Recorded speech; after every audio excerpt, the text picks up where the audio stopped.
Every family has its heirlooms, but the royal family has over 1 million of them. Known as the Royal Collection, this artistic treasure trove holds everything from the crown jewels to royal portraits, precious ornaments and priceless sculptures. The Royal Collection is the biggest private art collection in the world. It really has an unbelievable amount of objects. It's the world's highest quality grab bag into which you can dive and find practically anything. The Royal Collection is estimated to be worth £10 billion. The Royal Collection is the envy, really, of the world, and certainly the envy of the art collecting world, because it is so unique. And behind every painting, jewel and work of art lies an extraordinary story. Tonight, we reveal the secrets of the Queen's art collection. The spy at the centre of royal power. How do you feel about being called a traitor now? I can't deny it. The alleged art fraud. This was a staggeringly embarrassing incident for Prince Charles and for the royal family. The art world is famously murky. The royal family are not immune from that side of the industry. The suspected jewel heist. This was one of the great jewellery heist mysteries of the 20th century. And the truth behind some of our most celebrated national events. It actually snapped on the morning of her wedding day. This is the secrets of the royal art treasures.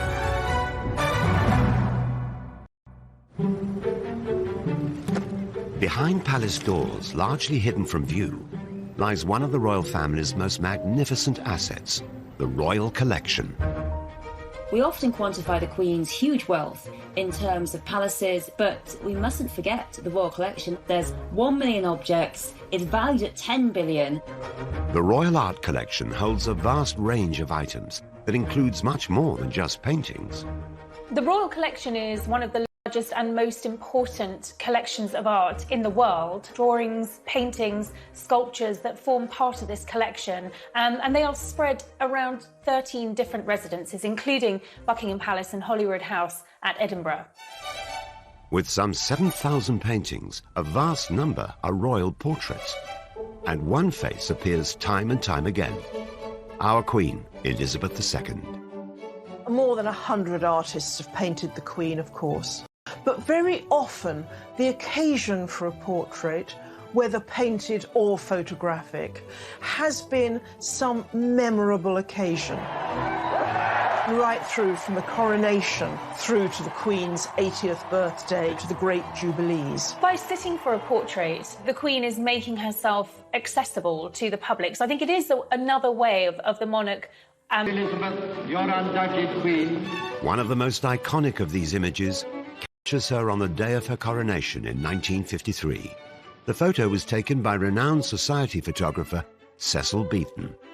It looks as though the Queen is sitting in the Lady Chapel at Westminster Abbey, but actually this portrait was staged in the throne room at Buckingham Palace using a photograph of Westminster Abbey as a backdrop.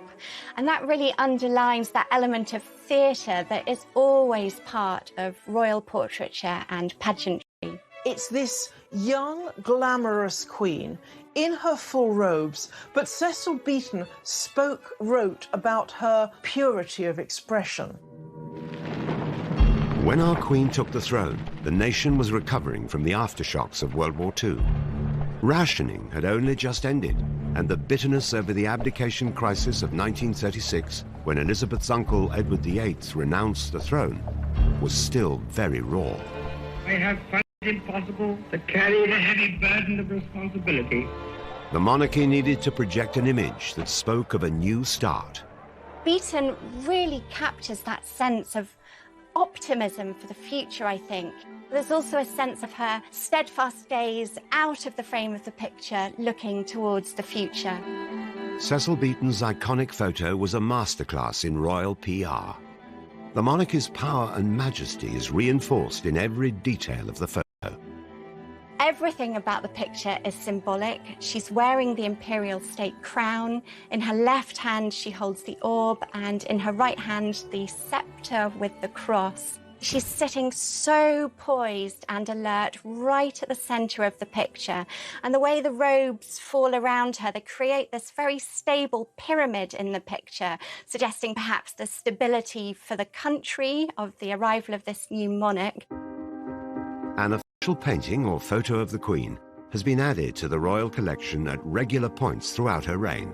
Each one is a chance to mark the progression of her time on the throne. In amongst the formal portraits have been some surprising works. In 2012, the Queen bought 4 Andy Warhol prints of her own image for the royal collection. Well, the image of the Queen is probably one of the most powerful and instantly recognisable images in society. I mean, she is immediately familiar. Warhol's arrival at his London gallery is like a royal progress. Andy Warhol was a founding father of the pop art movement. He took images of the world's most famous faces and reproduced them over and over, as if they were more mass-produced commodities than worth century. Andy Warhol, he was the man who invented the saying, "We all have 15 minutes of fame."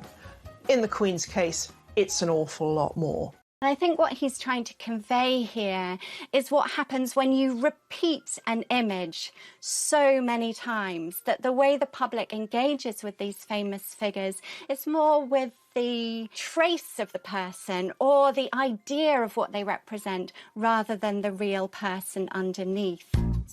Although it's not known how much the Queen paid for this item, other Andy Warhol prints of iconic celebrities have auctioned for over $80 million. While the Warhol portraits cemented the Queen's status as an icon, other portraits in the royal collection have been noticeably less glamorous. In 2000, she agreed to be painted by controversial artist Lucian Freud. Many people complained that it made her look lined, lumpy. It really isn't a flattering portrait. At the time of this portrait, Lucian Freud was the biggest name in British art. His pictures would sell for nearly £20 million. And by the time he died in 2011, he had accumulated the largest estate of any British artist, £96 million. Although the most successful artist in Britain, his portrait of the Queen met with controversy. I think it's fair to say that the portrait provoked mixed reactions when it was first unveiled. I think the Sun newspaper said that Lucian Freud should be sent to the Tower for painting this picture. The Queen's portraits in the royal collection are surprising insights into her personality. With works by both Lucian Freud and Andy Warhol, she's marking herself out as more modern than she's often sought to be. I think it's very interesting that she wished to connect herself with this absolutely avant-garde, cutting-edge artist, and being very wily and astute at realising that these artists have a lot of pulling power, and if she is represented by them, she shows herself to be a modern woman in touch with cultural and artistic values of the day. By using portraits to communicate with her public, the Queen was continuing a tradition that goes back to Henry VIII. But it was not until Charles I started collecting art on a mass scale in the 17th century that the foundations of the royal collection were laid. The royal collection, as we know it, really kicked off with Charles I. He was like a little boy in a sweet shop. He began the royal collection on a staggeringly high level. Just as our own Queen has done throughout the 20th century, Charles I filled the royal collection with portraits, the perfect painter for his royal propaganda campaign, Dutch master Van Dyck. Charles appointed Anthony Van Dyck as his court painter in 1632 because he realised that Van Dyck had the skills and sophistication to be able to strengthen Charles I's public image and to promote his royal authority. Charles I's reign would come to a bloody end with defeat to parliamentary forces in the English Civil War and his public beheading. But in 1633, the increasingly unpopular king wanted to persuade his subjects of his divine right to rule. Realizing the power of his image, he commissioned Van Dyck to paint one of the most striking works in the history of royal portraiture. It shows him on horseback coming through an archway, and it's a splendid symbol of royal portraiture at its most magnificent. The king himself was actually a small man of 5'4". He looks like a giant on the back of his steed. The way he controls the horse almost is an emblem of his own ability to hold the reins of power, that he is the strong In the British nation, he has the nation in his control. Once completed, Charles I found an imposing place in which to hang his new portrait. It was deliberately placed at the end of a gallery in St James's Palace, so that if we were a courtier or a visitor coming in, would be confronted with what looked like the king on horseback coming towards us.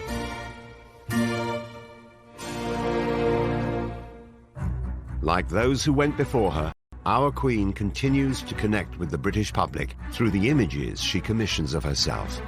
But the Royal Collection not only holds paintings, it also boasts some of the most famous and valuable jewels in the world. And when the Queen really wants to dazzle her public, nothing brings a sparkle to the royal family like the crown jewels.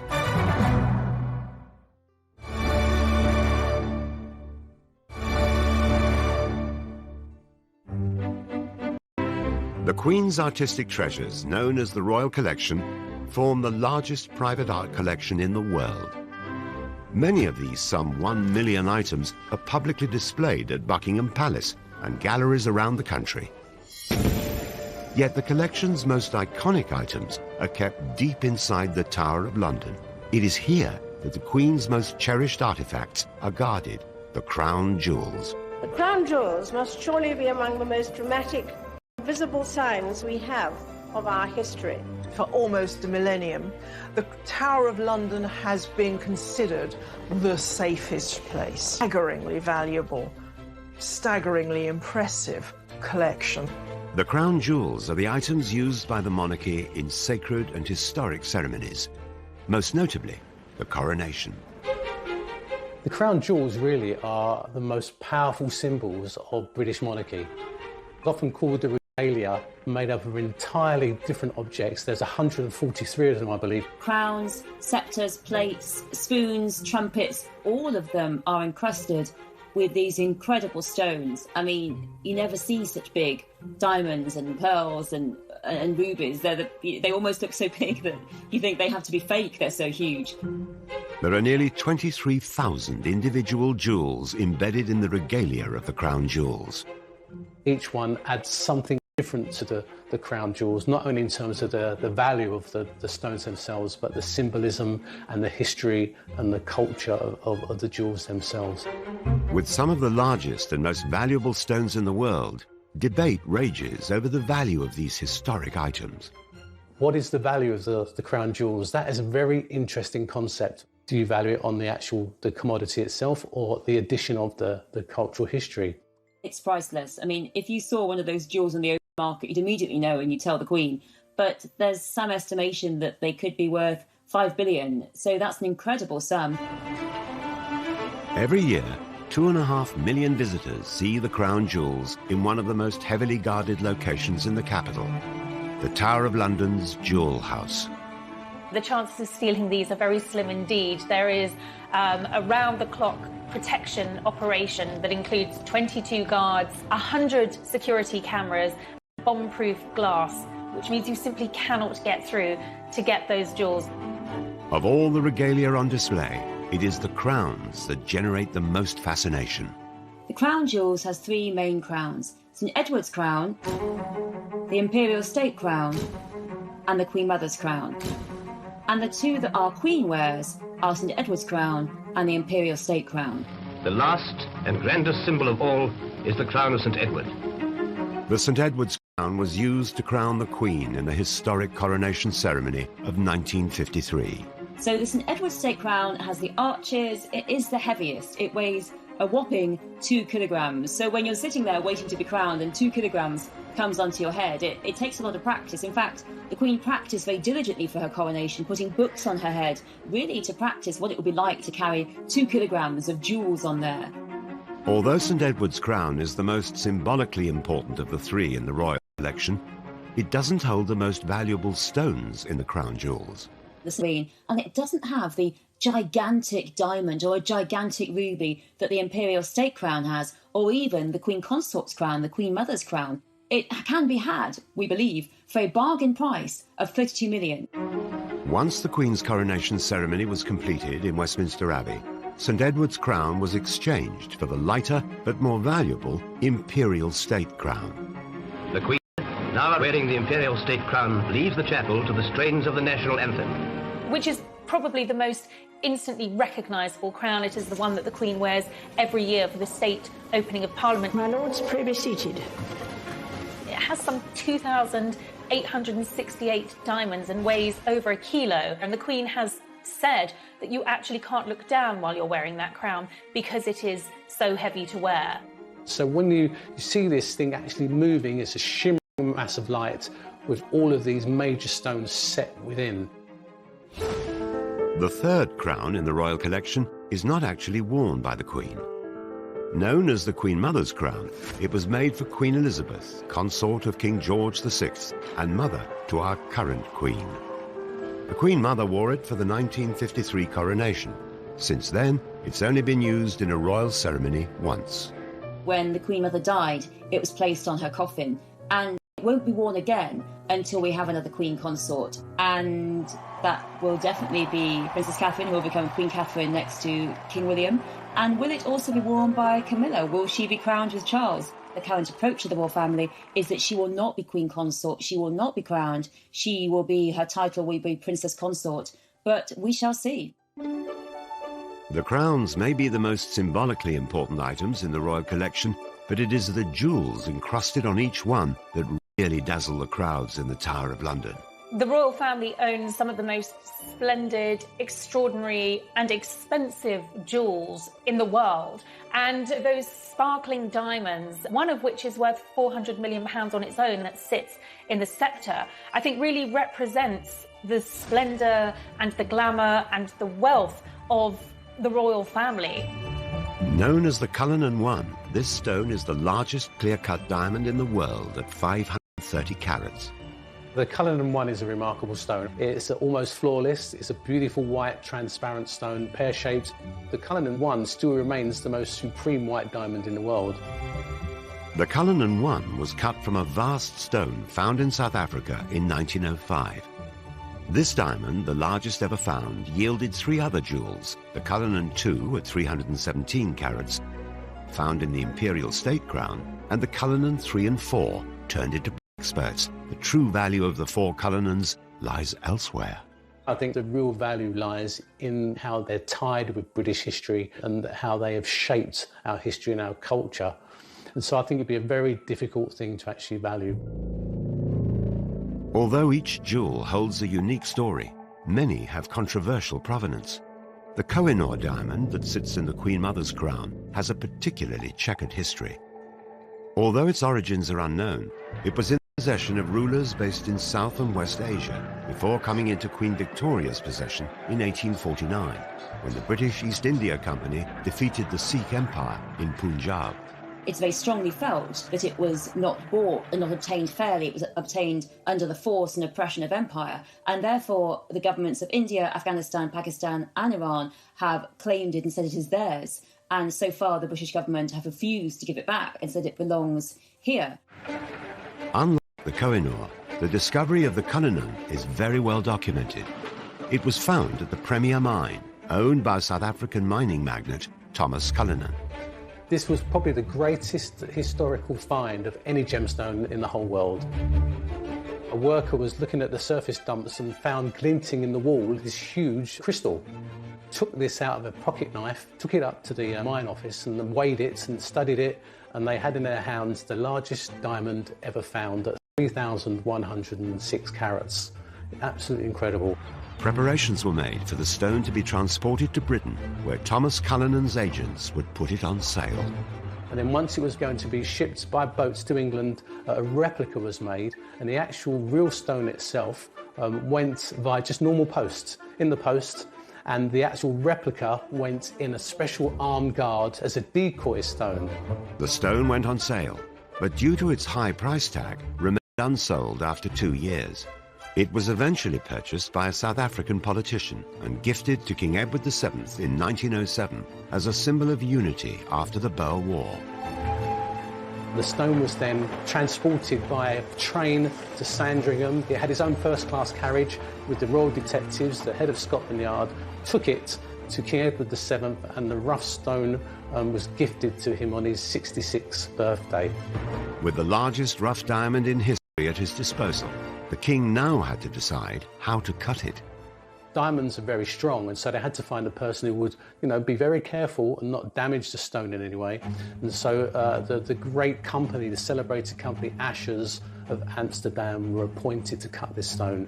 And so they came to London, they studied the stone for a week to find out how to cut this thing. And remember, this stone is fist size, it's as big as my fist. A chisel in the top, smacked it with the hammer to break it, and the chisel broke. After another attempt, the stone was cleaved into 4 separate diamonds. The 4 Cullinan jewels are now the showpieces in the crown jewels. But beyond the items in the Tower of London, the royal collection is rich in other priceless regalia that bestow splendour and authority on whoever wears them. As well as the jewels and the crowns in the royal collection, which bring incredible visual splendour to the royal family, coronets are also very, very important. They are essentially smaller crowns. And I think probably the most famous coronet is the one that was used for the Prince of Wales's investiture. The coronet for sovereignty. Prince Charles's coronet took centre stage in his 1969 investiture ceremony. It's incredibly unusual. It's got an orb at the centre of the piece with quite futuristic spikes around it, so it's immediately recognisable. The royal collection provides the star items for any coronation or investiture. Yet weddings too are given a dash of glamour with treasures from the Queen's personal jewellery box. We're most used to seeing tiaras at royal weddings, but we also see them at state receptions as well. And they are usually gifted within the royal family and handed down from one woman to another. So there is that historical link. The tiaras are what we all have in our head when we think of a princess fantasy, Disney style. On her wedding in 1947, the Queen wore the Queen Mary fringe tiara, given to her by her mother. There's actually a great story behind it, in that it snapped. It actually snapped on the morning of her wedding day, and a palace aide had to rush it to the jeweller to mend it and then rush it back. And if you look very closely, you can actually see the break there when it snapped, because these are very delicate items. More recently, in 2018, Meghan Markle wowed the crowds at her wedding when she wore the Queen Mary diamond bandeau tiara. But it was reported later that the tiara generated controversy behind palace doors.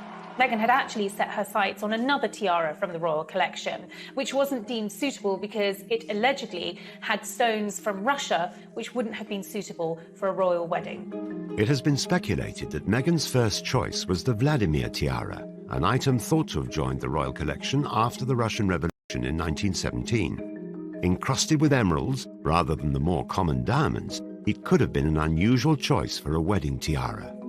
So she was strongly urged to go for her second choice, and she did look beautiful in it on her wedding day, but the story is that there were tears and tantrums behind the scenes because Meghan didn't get the tiara. Of royal glamour and historic symbolism.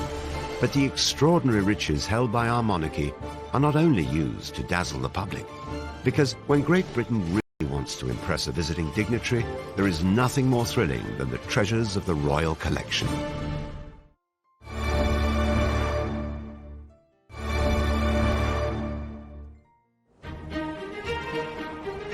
The royal family's art treasures form an unparalleled collection of paintings, jewellery, tapestry and objects. And these treasures serve a purpose when the Queen holds a state visit.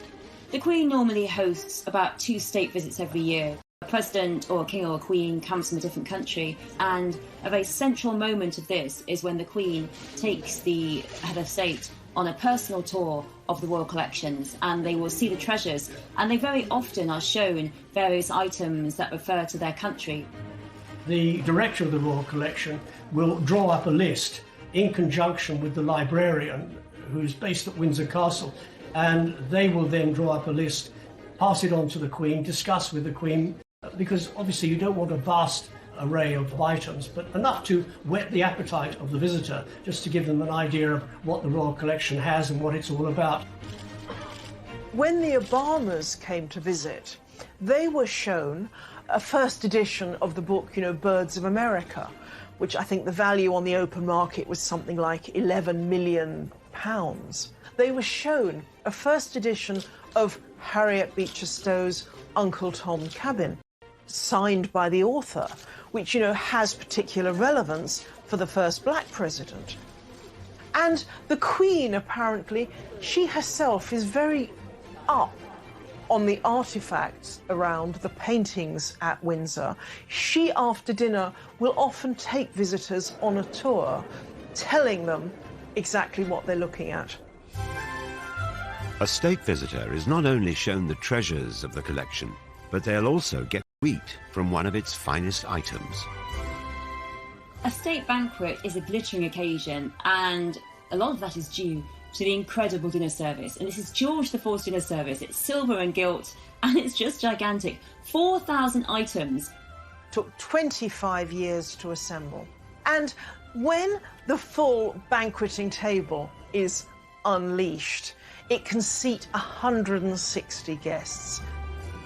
It's not a dinner service as you might imagine. The items don't all match, but there are masses of them. There's candelabra to act as centerpieces on the table. There's the cutlery and the silver gilt plate.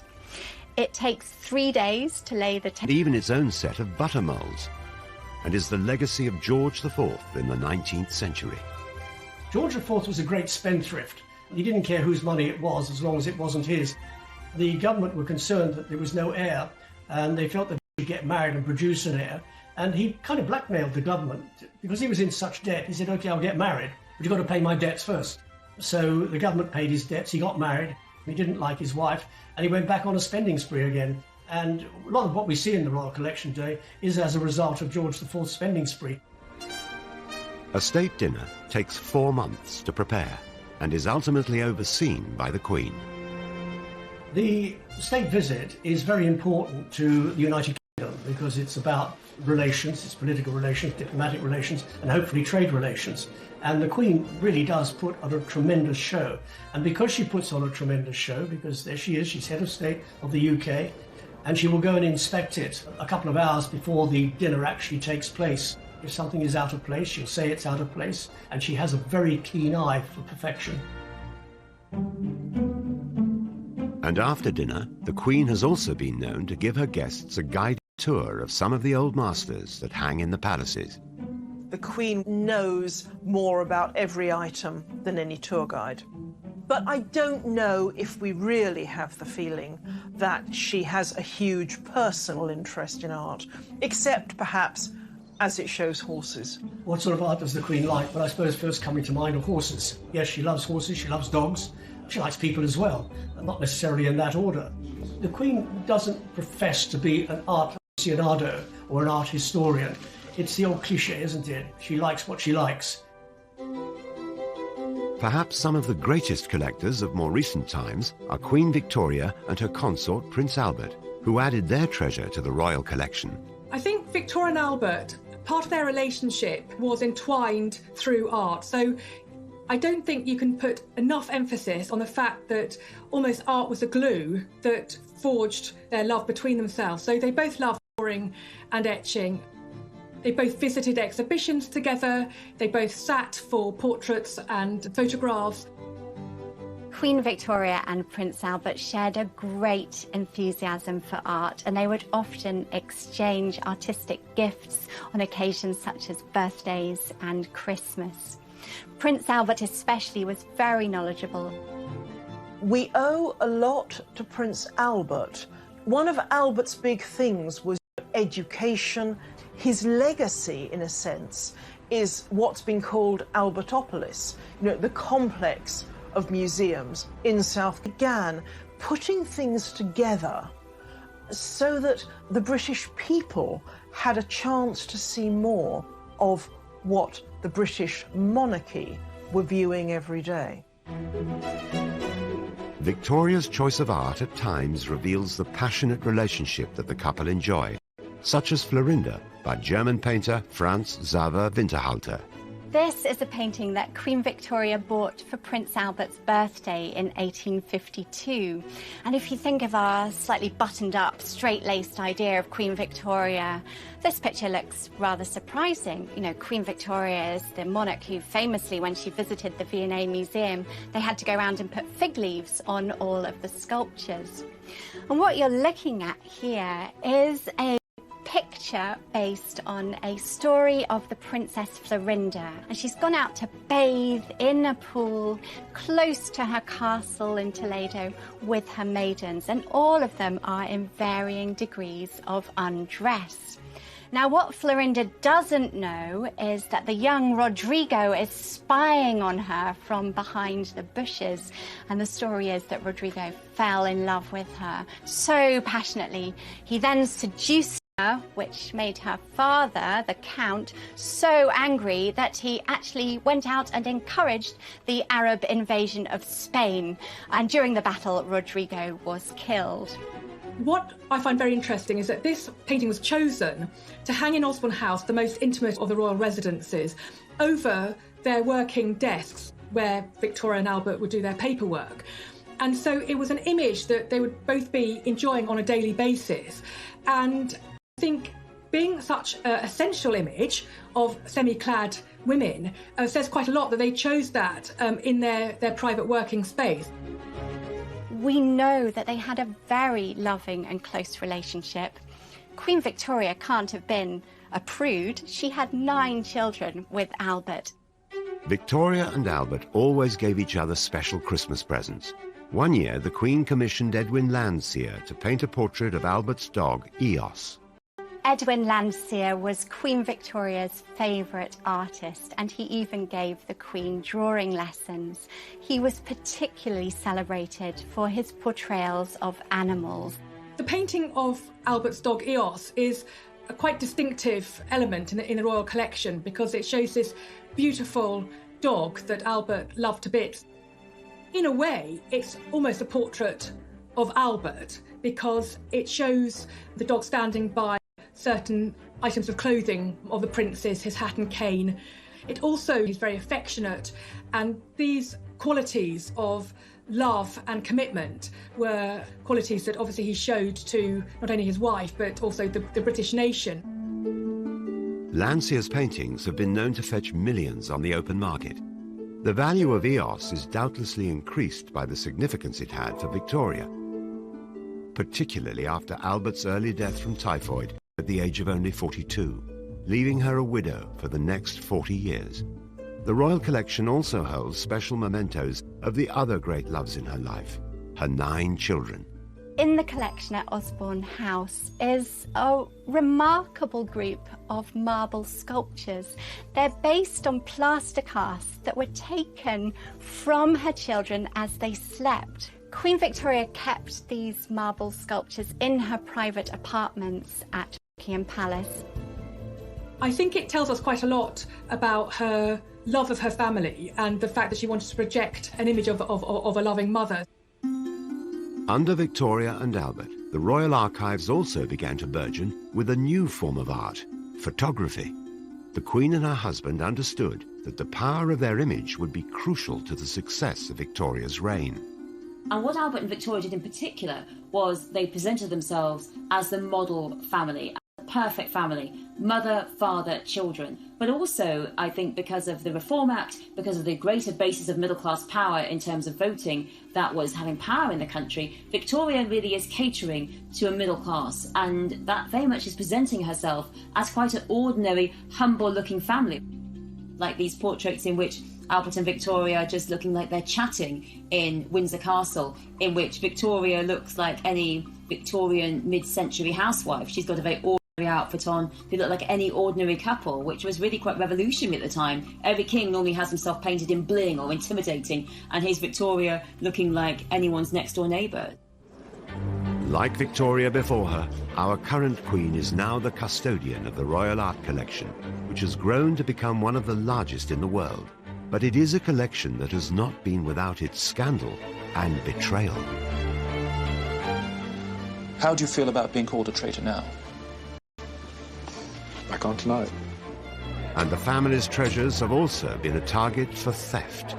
This was one of the great jewellery heist mysteries of the 20th century.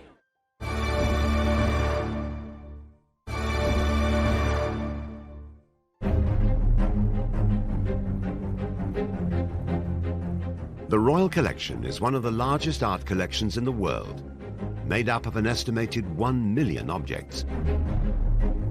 curators and historians. Well, the Royal Collection is vast. It is colossal. You can spend a week describing the Royal Collection. That is how vast it is. But the art world is notorious for scandal, and the Royal Collection is no exception. The art world is famously murky, and the royal family are not immune from that side of the industry.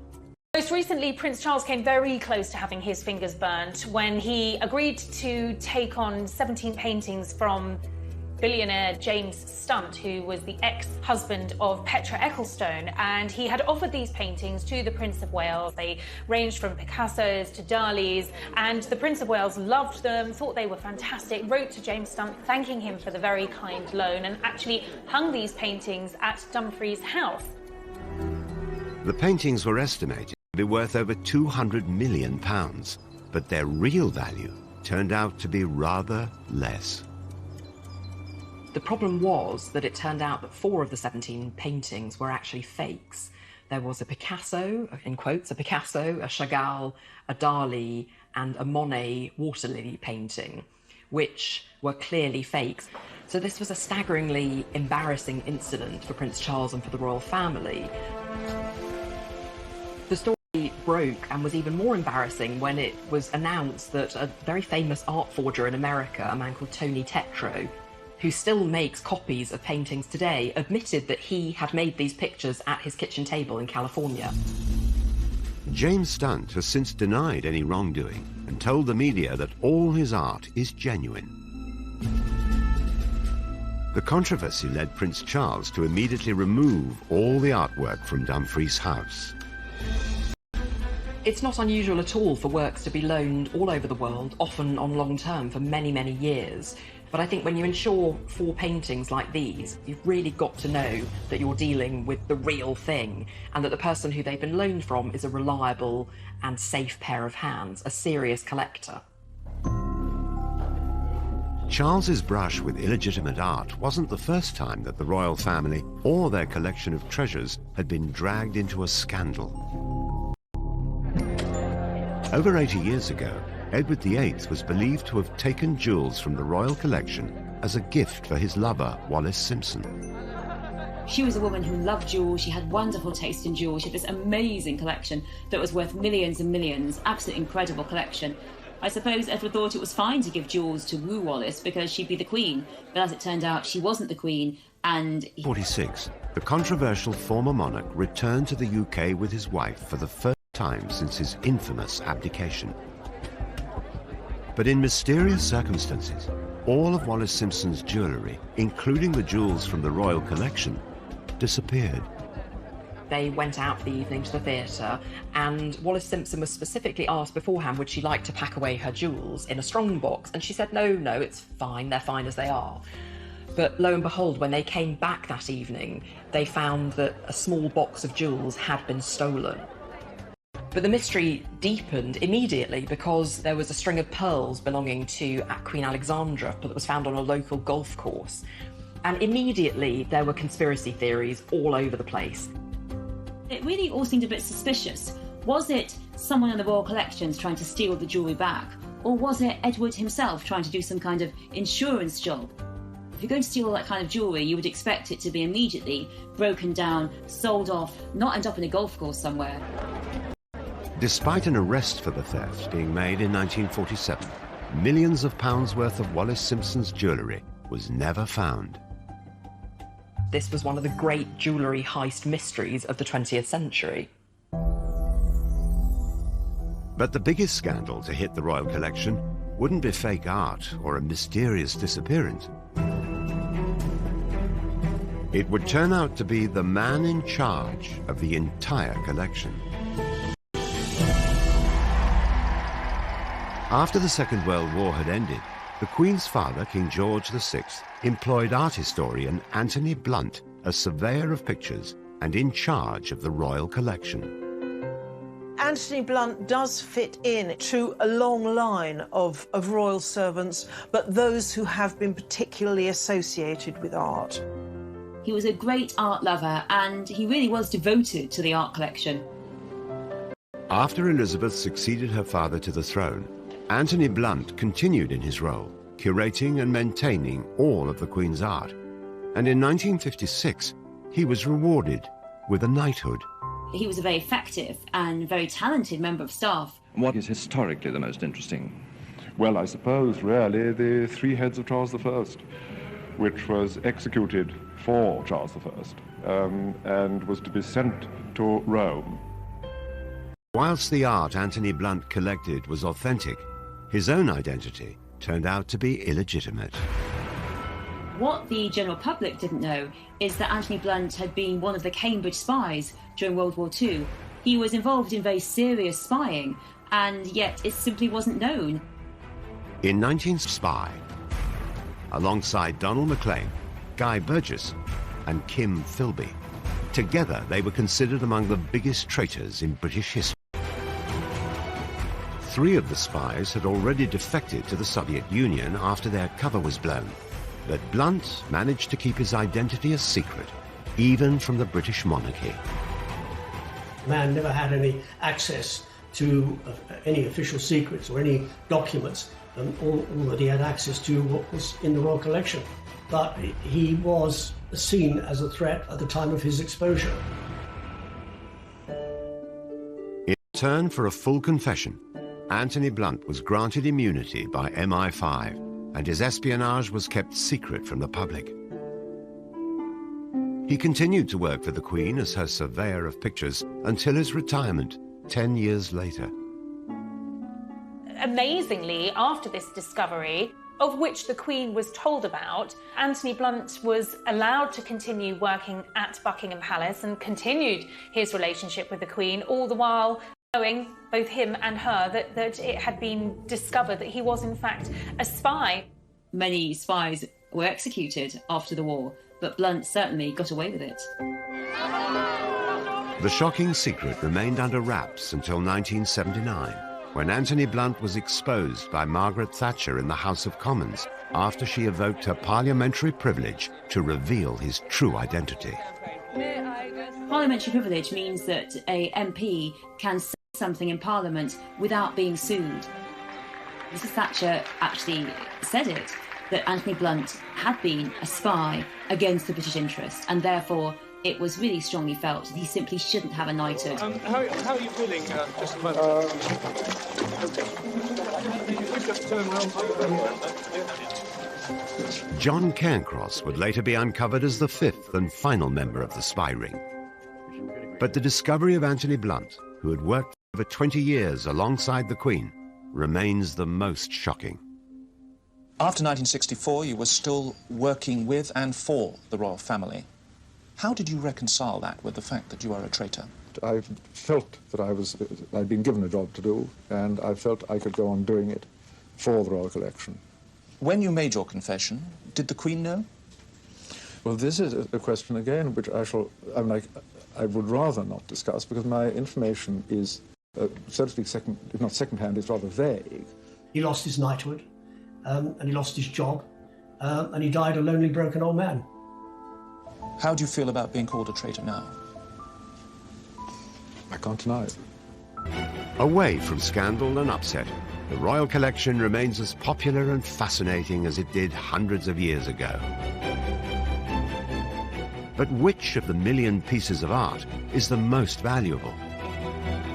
How many more of the collection's treasures are still waiting to be found? There's every possibility that there may be other hidden masterpieces in that collection waiting to be rediscovered.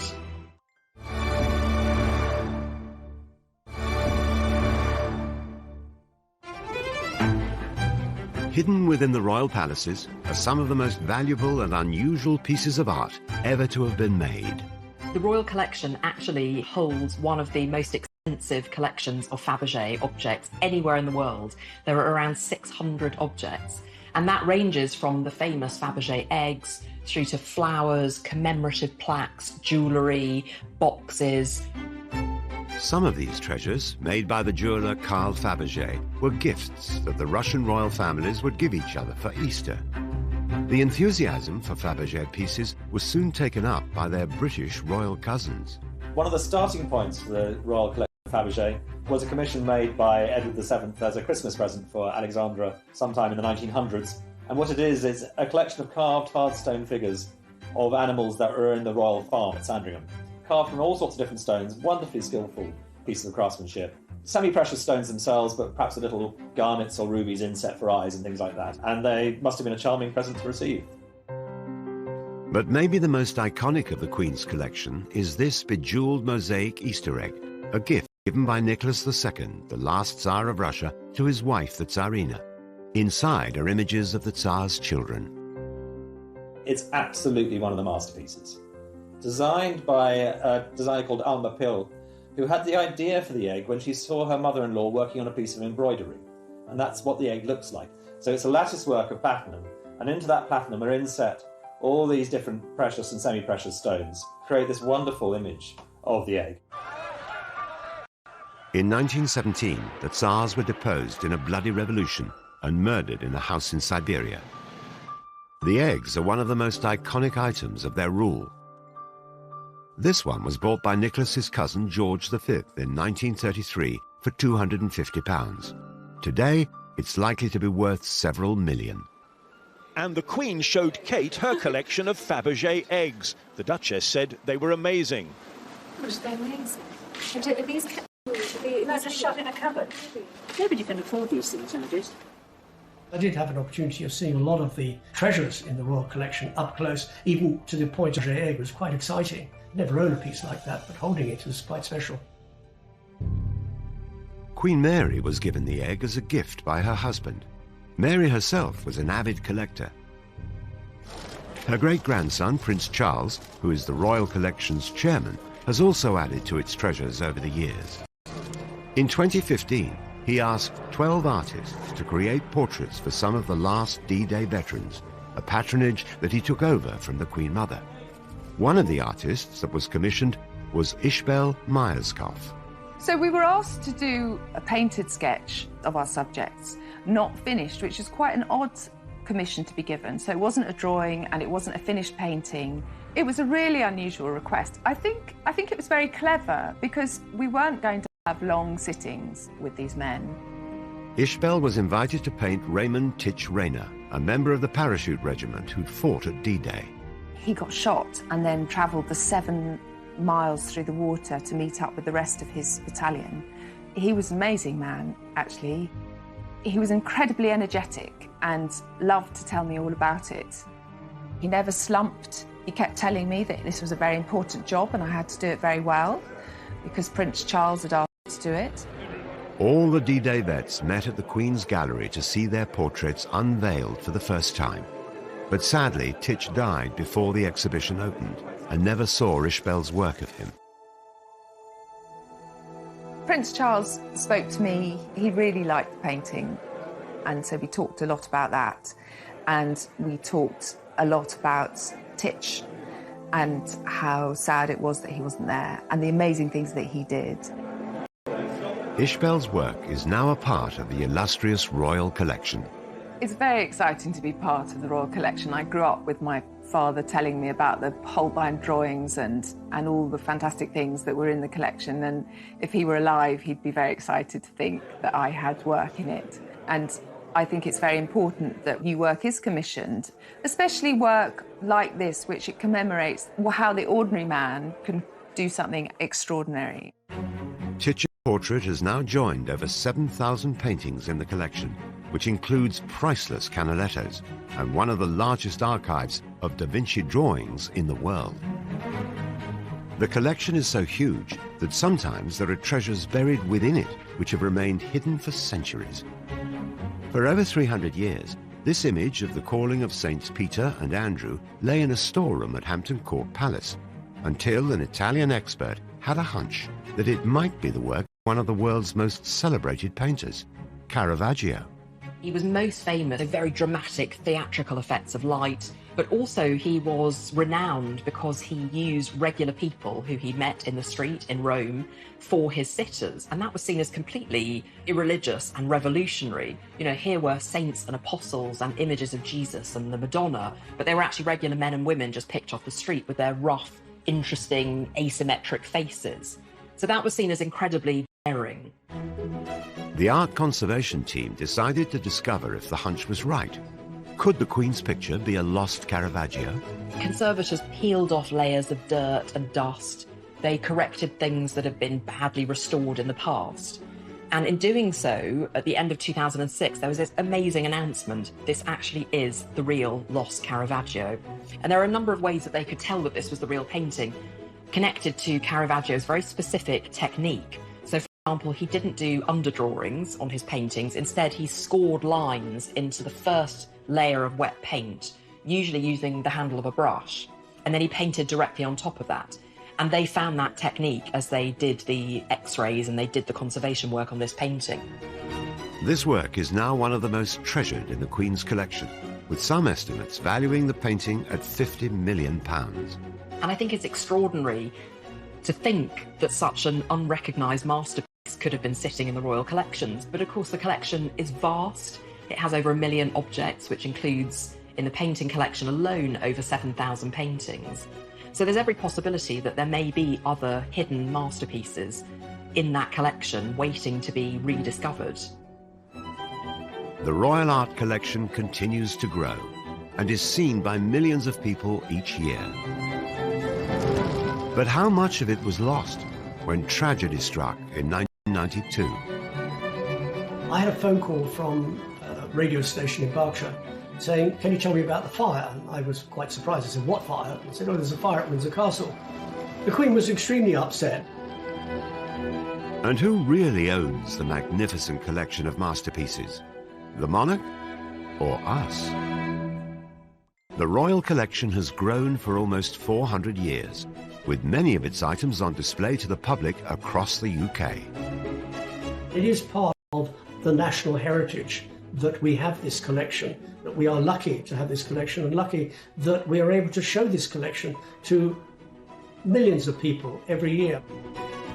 But much of the art remains private and for royal eyes only. So who really owns this magnificent collection? We've got to make very clear that the Queen does not own the royal collection. She is its custodian. She owns it as Queen, as sovereign, but she doesn't own it personally. These are all silk ties from Shane Conley. Yes. It is the nation's collection of art. She is the caretaker, if you want, of the collection. She holds it in trust for the nation. Today, the Royal Collection can be visited at several residences across the UK. But at the start of Queen Elizabeth's reign, the Royal Collection was completely private, despite the British taxpayer funding its upkeep. There was a feeling about the Royal Collection was, well, we're paying for it, why is it all behind closed doors? In 1962, the Queen attempted to address the issue by opening the Queen's Gallery, allowing the public to see items from the Royal Collection for the very first time. The gallery was, once upon a time, the Queen's Chapel, private chapel at Buckingham Palace, but it got bombed during the war, and there wasn't really a need for a private chapel at the palace anymore, and it was Prince Philip who came up with the idea, well, why don't we create a gallery? In what used to be the chapel of Buckingham Palace, a new art gallery presents a wonderful opportunity for the public to see some of the treasures owned by the Queen. The opening of the Queen's Gallery came at an important moment, the early 60s, when there was a huge awareness that the royals needed to make themselves and their possessions more accessible to people. Rembrandt's Lady with a Fan, acquired by George IV in 1819. One outstanding masterpiece from the collection. This was an opportunity of bringing the Royal Collection to the masses. A royal portrait to end this glimpse of a truly royal collection. The Queen took further steps to connect the Royal Collection and the public, but only after disaster struck in 1992. I was actually in my office at Buckingham Palace, in the press office, and I had a phone call from a radio station in Berkshire saying, "Can you tell me about the fire?" And I was quite surprised. I said, "What fire?" And they said, "Oh, there's a fire at Windsor Castle."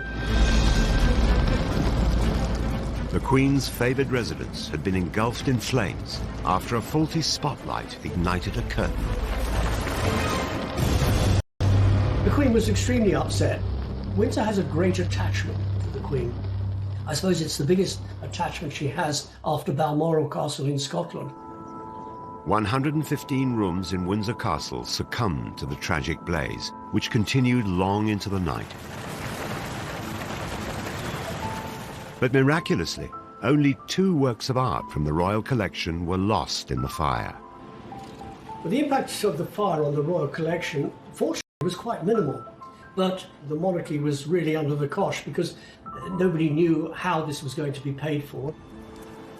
In order to fund Windsor Castle's £62 million restoration, the Queen decided to open up several state rooms within Buckingham Palace to the public.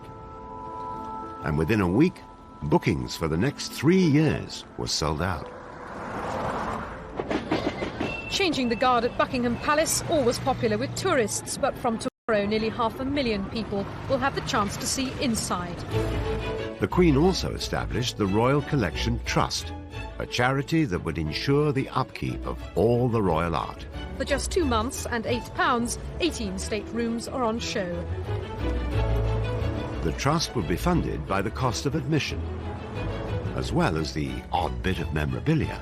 We also have got a terrific range of merchandise. It's so good. Look at this tie. Now that is part of this year's merchandise.